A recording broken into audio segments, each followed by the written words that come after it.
This is what we're trying to achieve: sprouting peas and sweet corn in trays. So, bit of kitchen roll. There you go. Okay, so you've got your takeaway container, you've got your kitchen towel. The next thing now is to soak the kitchen towel just to cover the bottom. Just to cover the bottom. There we go. Right, then kitchen towel goes in next. When it just turned up the sides, right, then we're going to put into there our sweet corn.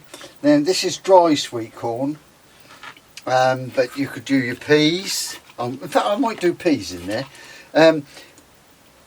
We're going to sow these. We're going to sow these in sectional trays like this. So it's worth just counting how many you need, because you can do as many as you like.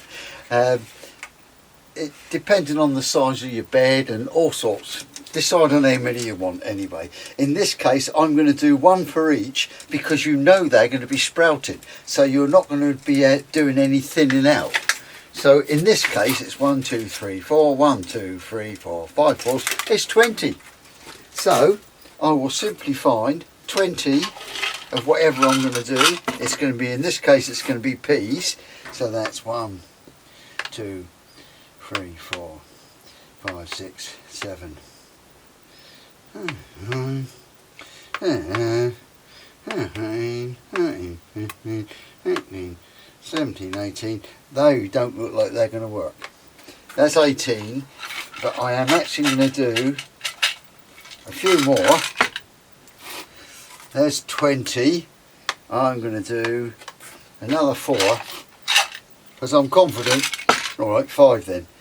I'm confident they're going to work. And then just simply push the remainder over the top. Put the lid on. Now we need to mark that up. So these are peas. It's always handy to have one that works, isn't it? Right, peas. And so it's worth putting, oh come on, out of there. Oh, and these are dwarf ones as well. So it's worth making some notes so that you don't forget.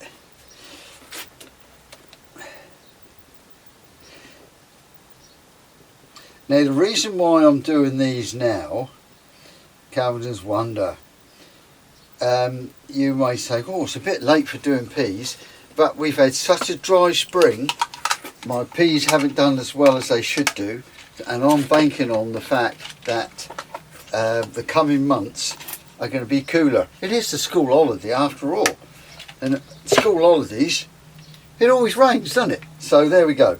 So that's what we've done. Now then, move on to what we did a while back, which is these. Yep, you can see, that's good. Now what's happening now is, as you can see, they're beginning to shoot. These are sweet corn, and as you can see, they're shooting, look. And what that shoot is the root, and that's going to go downwards. As you see this pea, you can see there's the shoot, and there's the top bit, there's the little sprout, and here we've got sweet corn, and you can just see the shoot coming out, look, there and there. So that is what we're trying to do. So let's just come in a bit so you can see what I'm doing. And I've got my little prodder. What I'm going to do now is, I should have showed you how I filled these up. I'll tell you what, let's just do let's just do this one. Right.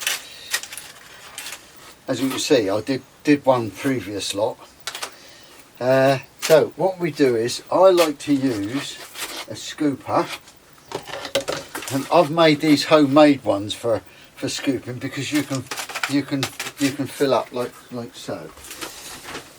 Now, in this case, I'm using ordinary potting compost, and what I've done is I'll half fill them.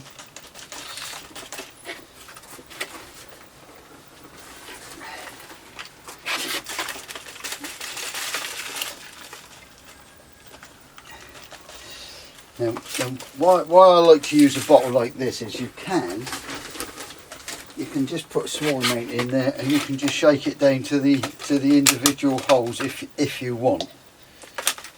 Except for it's a little bit lumpy, and then I've got a little, oh there we go, and then I'll just push it down like that. That's only, I'm not pushing it too hard, but what I want is that to be like a little clump, so when I come to get the meat, I can push it out and it comes out whole. Right, then that's it, and then I'm going to make a little hole like that. Okay, but I will water that. In. Let's go back to the one I've already done, because I don't want any more in. Right, now I'm going to water up the ones that I haven't yet watered. You don't want too much water in it. What we don't want to do is to make them all soggy. Okay, then I'll make a nice neat little hole, so that I can then sort these out, and I can put that root, where are we? I can put that root facing downwards like that. Okay. Da dee dee dee dee dee dee dee. So at least I now know that every single one that's gone in here is shooting. Try not to handle the actual shoot itself. What you don't want to do is to break it, and also you want that shoot to be aimed downwards if you can, purely because you want these little scallywags to grow, don't you?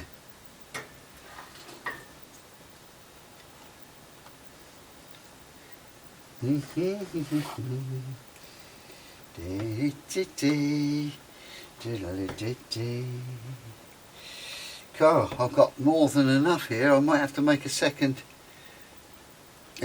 row. I'm very lucky that,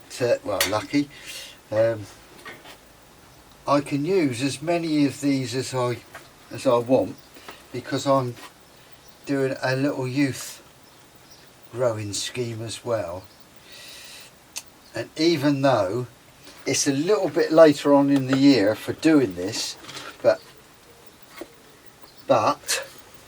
I'm banking on having a slightly milder.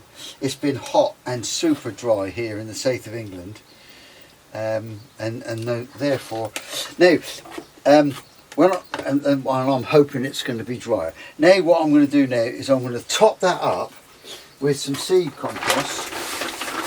It doesn't much matter what you top it up with really, but the reason I'm using seed compost is because I assume that with seed compost I'm not going to get any weeds or anything coming up through. There we go. Now I don't need to water that, because I've already watered the bottom. Now that's seed compost, that is. Right, there we go. Now then, I must have a label there somewhere for that. So I'm going to label that now with my homemade labels made from takeaway tubes. I'm going to stick that in, but I'm also going to put a little lid on that, because I don't want them drying out. So I've got all sorts of stuff for lids. Mostly they're things from from your supermarket, and I'll just put a top on now, and I'll show you what the next thing is, what happens after that. And there we go, there's a tray of peas, and they're all popping their little heads up, all at different rates. Look, that's probably because they were different rates in the tray when they were sprouting, or different depths I've put them in at. I'm not that fussy about. They're only within a few days of each other, not even days. So there we go, that's the next step then. Yeah, so lid back on there. Now it's the 19th today, and I started these, as you can see. Hold on, let's get there where you can see it. As you can see, I started them on the 16th, so that was only 3 days from putting them in there that they sprouted. 3 days, not bad. But it has been blinking warm, and it's warm in this shed too. So there we go, that's all done there. I could leave them there, I could put them in the greenhouse, but I'm going to leave them here in the shed where it's quite warm anyway. Okay, so there we go. Now it's been 5 days since I first put those peas into soak. Yeah, it's the 21st today. The sweet corn, they're not quite so sprouty, if you like, as the peas, but they're coming up. There we go, look, I can see 1, 2, 3, 4, 5, 6, 7, possibly eight of the 20 that's in that tray there. Yeah, so there, it works. It's worth doing it. There you go. Bye for now. Be good and be kind.